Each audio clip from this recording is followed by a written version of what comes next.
Hello and welcome. Today we're tackling a topic that sparks big emotions and bigger responsibilities. Lethal wildlife control in Australia. When it's justified, how to do it ethically and legally, then why the difference between a defensible program and a controversial one often comes down to one thing: the quality of your decision-making and documentation. The hard part isn't debating whether lethal control is ever justified. The hard part is building a pathway that proves it was necessary, humane, lawful, proportionate, and effective. If every step would make sense to your toughest critic in an audit, you're on the right track. Start with purpose, not a fuzzy intention, an objective you can measure against a clock. Reduce crocodile strike risk at this boat ramp by 90% within 3 months beats reduce crocodile risk. That specificity is your ethical first line of defense and forces you to match the scale of your response to the scale of the risk. Then pressure test non-lethal options. Genuinely. What did you trial or credibly assess? What were the results, constraints, costs, and benefits? Documentation matters. It's the difference between we tried a fence and we trialed exclusion fencing on 2 properties, saw a 60% reduction over 6 months. But failure during peak rainfall due to maintenance constraints. In Australia, lethal control is justified when there's a clear, demonstrable threat to human safety, agriculture, or biodiversity, and when non-lethal methods are ineffective, impractical, or disproportionate. The bar is higher than it was 20 years ago. Broad-scale killing with minimal evidence no longer passes legal, ethical, or social standards. Modern programs must show effectiveness, proportionality, transparency, and a commitment to animal welfare. Last resort must mean last resort. Before any decision, I never skip 4 questions. 1. What specific, measurable harm are we preventing? 2. Which non-lethal alternatives were trialed or credibly assessed, and with what documented results?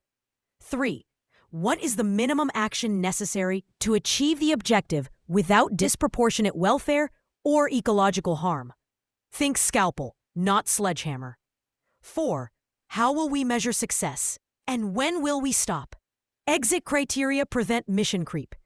What does lethal control include in practice? It's a spectrum, from removing a single problem animal to reducing populations of invasive or overabundant species, to eradicating an invader from an island or fenced reserve to protect threatened wildlife. Each context has different ethical and legal settings. For human safety, targeted removal of problem saltwater crocodiles under government plans. Shark control programs in Queensland and New South Wales. Removing dangerous kangaroos in peri-urban areas. The ethical distinction is key. Reactive removal of identified problem individuals versus proactive, broad population control. Standards and public expectations differ. In agriculture and biosecurity, feral pigs, foxes, rabbits, and wild dogs cause substantial damage. Piecemeal efforts on single properties usually push the problem next door. Coordination across tenures is essential. In biodiversity conservation, feral cats and foxes are devastating predators. In some cases, lethal control is ethically justified, even essential, but planning must account for non-target impacts, humane methods, and long-term ecological outcomes.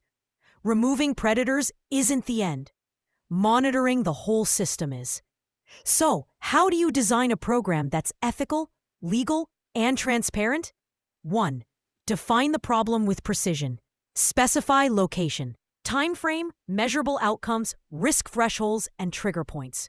Be explicit about why this matters: human safety, livelihoods, biodiversity. 2. Assemble evidence.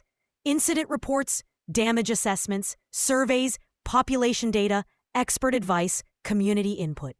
Independent peer review or welfare assessment strengthens your footing. 3. Exhaust non-lethal alternatives.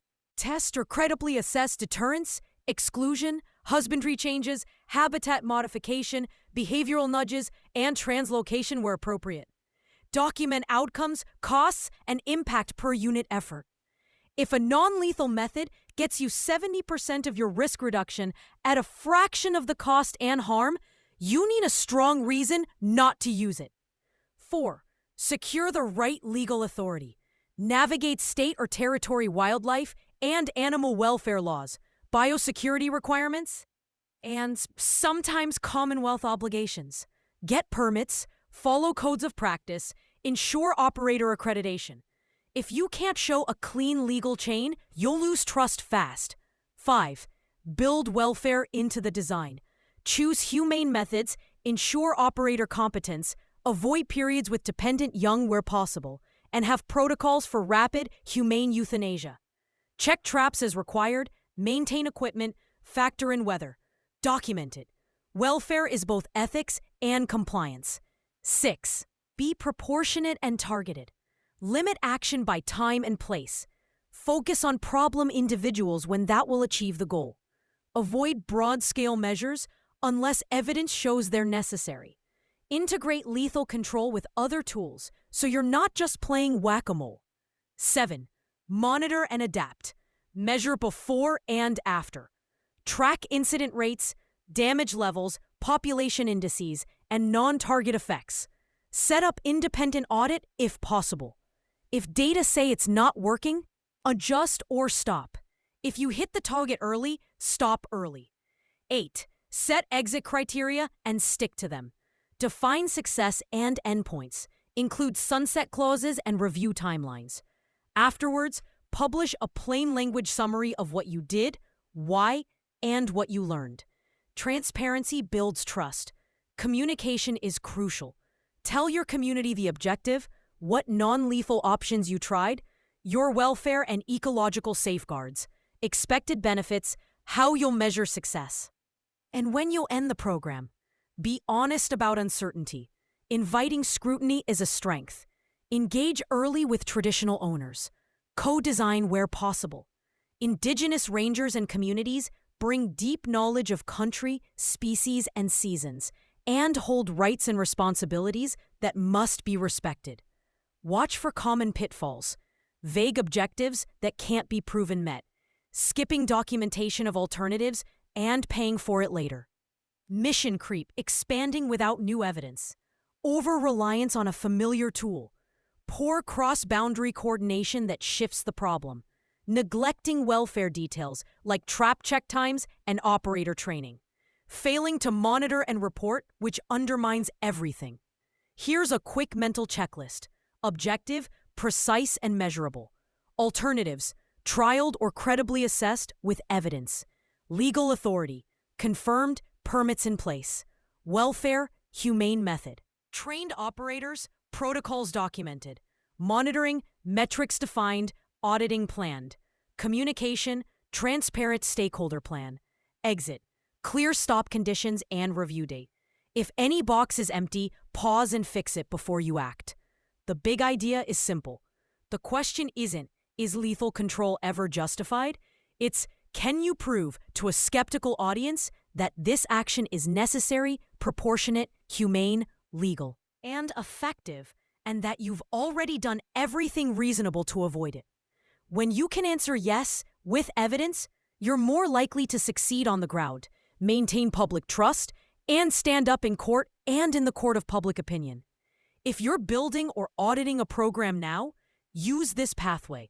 And to prevent conflict before it starts, look for our companion resource on reducing human-wildlife conflict in Australia.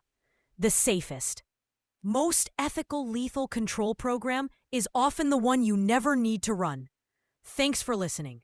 Stay safe, stay curious, and keep doing the quiet, rigorous work that protects people, livelihoods, and the wildlife we're all here to conserve.